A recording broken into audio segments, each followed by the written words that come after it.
আমাদের সমাজে এরকম অনেক ধরনের কুসংস্কার। দুই কলা খেলে দুই বাচ্চা হয়, তাই না? আসলে কি কথাটা ঠিক? বাচ্চা একটা হবে না দুইটা হবে, ছেলে হবে না মেয়ে হবে, এটা কে দেয়?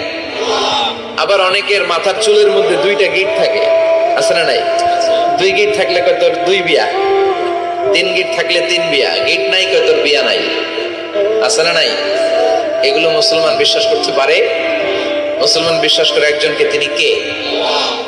তো এই তিন ফল এটা খেলে মানুষ পাগল হয়ে যায় না, এটা স্বাস্থ্যকর একটা খাবার।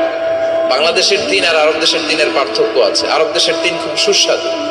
তো এই তিনের নামে আল্লাহ একটা সূরা দিলেন, সূরার নাম হচ্ছে সূরাতুত তিন। সূরার নাম এরকম অনেক নামে আল্লাহ সূরা দিয়েছেন, খেয়াল করে দেখবেন। মানুষের নামে সূরা দিয়েছেন, সূরাতুল ইনসান, সূরাতুন নাস। আবার ইন্ডিভিজুয়াল 6 জন পুরুষ মানুষের নামে সূরা দিয়েছেন, 6 জন নবীর নামে, একজন ওলির নামে। সূরা হুদ, সূরা ইউসুফ, সূরা ইউনুস, সূরা মুহাম্মদ, সূরা ইব্রাহিম, সূরা নূহ, আছে না নাই? আবার সূরা লোকমান, আছে না নাই? মানুষের নামে সূরা, তাই না? তো 7 জন পুরুষের নামে সূরা আর মাত্র একজন নারীর নামে আল্লাহ সূরা দিলেন। বলেন তো এই সূরাটার নাম কি?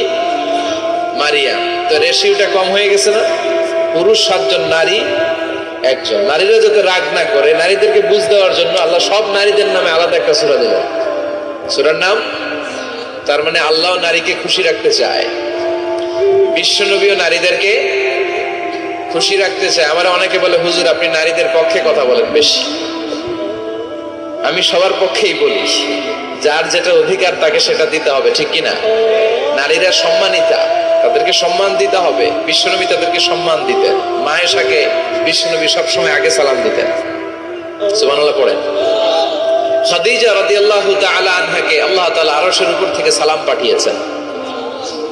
এজন্য নারীদেরকে সালাম দিবেন বেশি বেশি। ঘরে সুখ শান্তি নাই, অনেকে বলে ঘরটা নাকি জাহান্নামের টুকরা, কারণ সালাম নাই। সালাম মানে শান্তি। সালাম মানে কি? সালাম সালাম হাজার সালাম সকল শহীদ স্মরণে, আমার হৃদয়ে রেখে যেতে চাই তাদের স্মৃতির চরণে। পড়েন আমিন। সালাম মানে, চিল্লায় বলেন। জান্নাতীরা যখন জান্নাতে ঢুকবে, ফেরেশতারা জান্নাতীদেরকে কি বলবে? সালাম, শান্তি। Enter the paradise with peace and security. শান্তি এবং নিরাপত্তার সাথে জান্নাতে ঢুকে যান। এজন্য ঘরটারে শান্তিময় বানাতে চাইলে সালাম দিতে হবে। কি দিতে হবে? আজ থেকে স্ত্রীকে সালাম দিবেন তো ইনশাআল্লাহ। পড়েন।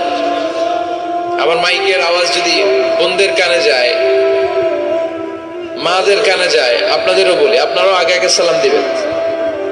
এই দৃশ্য বাচ্চারা দেখলে বাচ্চারাও সালাম শিখবে, ঠিক কিনা? মা খাদিজার ব্যাপারে আল্লাহ বলেছেন, জিব্রাইল তুমি যে খাদিজারে আমার পক্ষ থেকে সালাম দিয়ে দাও, আর খাদিজারে বলে দাও জান্নাতে খাদিজার জন্য এমন ঘর আমি প্রিপেয়ার করে রেখেছি যেই ঘরের ভিতরে কোনো নয়েজ নাই, কোনো আওয়াজ নাই, কোনো ডিস্টার্ব নাই, আছে শান্তি। সুবহানাল্লাহ। কারণ বিশ্বনবীর জন্য খাদিজা নিজের ঘরটার এরকম নয়েজহীন, কোলাহল মুক্ত, শান্তিময় করে রেখেছে। বিশ্বনবী কোলাহল পূর্ণ দাওয়াতি কাজ শেষ করে যখন ঘরে যেতেন, কলিজাটা ঠান্ডা হয়ে যেত। বিশ্বনবীর জন্য এমন একটা ঘর রেখেছিলেন মা খাদিজা, ওই ঘরে বিশ্বনবী যখন প্রবেশ করতেন, বাইরে যত মারপিট হয়েছে, মারামারি হয়েছে, কাফেরদের যত অত্যাচার সহ্য করেছে, ঘরে ঢোকার সাথে সাথে নবী সব ভুলে যেতে। এত মায়া, শান্তি, প্রশান্তির ঘর খাদিজা বানিয়েছিল। এজন্য আল্লাহ বলেছে, জিব্রাইল খাদিজারে বলো, খাদিজার জন্য এমন জান্নাত আমি রেখেছি যে জান্নাতে কোনো সাউন্ড নাই, আওয়াজ নাই, ডিস্টার্ব নাই, কোলাহল নাই, কোনো নয়েজ নাই। চিল্লায় পড়েন আল্লাহু আকবার। এজন্য মায়েরা খাদিজার জীবনী থেকে শিক্ষা, স্বামীর জন্য ঘরটারে প্রশান্তিপূর্ণ করে রাখবেন, প্রশান্তির একটা জায়গা যেন হয়। তো গাইস, এই পর্যন্ত আমাদের ভিডিওটা ছিল। যদি আপনাদের কাছে ভিডিওটা ভালো লাগে অবশ্যই লাইক, শেয়ার এবং আমাদের চ্যানেলটিকে সাবস্ক্রাইব করুন। আসসালামু আলাইকুম।